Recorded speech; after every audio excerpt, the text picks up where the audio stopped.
Alright, today we have a small activity, it's a pretty short activity, where we're going to be calculating the potential energy and the kinetic energy of a rolling marble. We're going to simplify this a little bit. We know the energy is conserved, and we're going to start out, well, let's keep going here. Equipment needed. Before you begin this, I want you to read this little paragraph. You need your completed roller coaster, which you guys should have. There's rulers at the front of the room. You should have brought a pencil. There's some calculators, or you brought your own. Stopwatch, I would just use your phone. Someone in your group's got to have a phone that has a stopwatch. We don't need a video camera, and we don't need a photogate timer.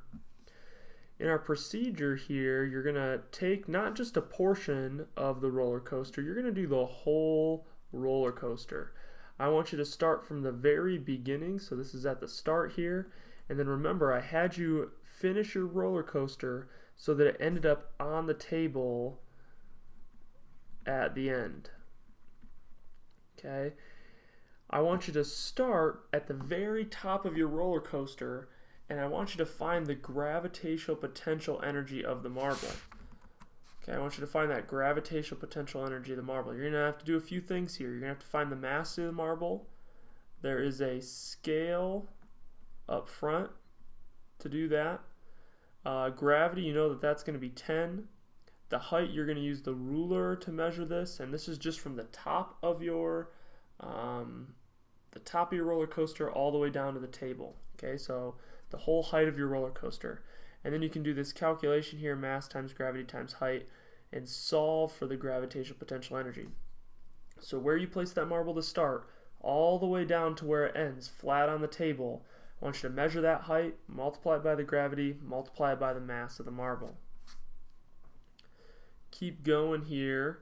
You're also going to find the kinetic energy of the marble, and this is at the very end of the roller coaster. Remember, your roller coaster's up here, maybe it does all these spiral things, ends up on the table going flat. And so this marble is just going to go along this table here, rolling flat all the way across. We're only going to find the linear kinetic energy, so part B down here, you can cross all this part B out, and you can cross out part C as well. We're not going to focus on rotational kinetic energy. We're only going to focus on the kinetic energy of the linear motion. You guys know that kinetic energy is 1/2 times mass times velocity squared. We already found the mass of the marble on the previous page, and you're going to put that mass here. Remember, you're going to use a scale to find that. But how do we find this average velocity? Marble starts up here, it's going to go down, do all this windy stuff, end up on the table, moving flat, and you're going to measure out some distance, right? So maybe you choose a meter, maybe you choose something shorter like 20 centimeters, so 0.2 meters. Whatever that distance is here, you're going to do that 3 times. You choose the distance, make it something manageable, okay? And then you're going to time, and you're going to get 3 time trials. This is the time it takes for the ball to start at the very bottom of the track and roll that distance across. Find the average distance, so average distance, and the average time of 3 trials.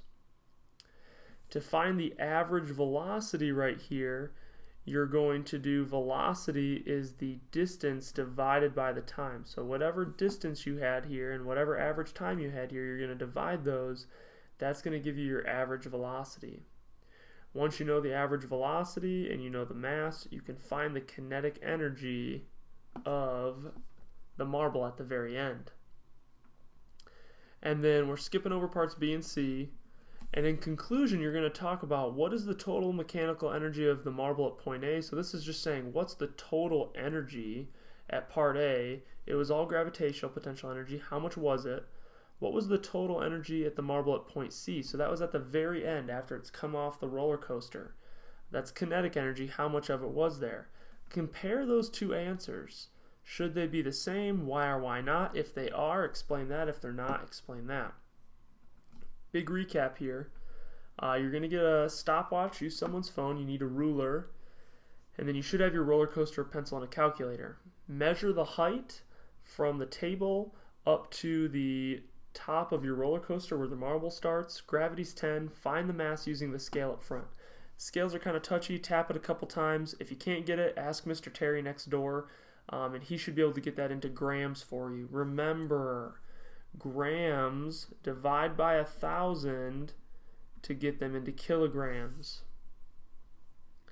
Keep going here. You're going to find the kinetic energy. You already found the mass. You're going to find the average velocity. Let it go in a straight distance. Measure some distance out and time it. And do that 3 times. And then you're going to compare those two energies with these questions at the end here. Okay. Have any questions? Let us know and enjoy.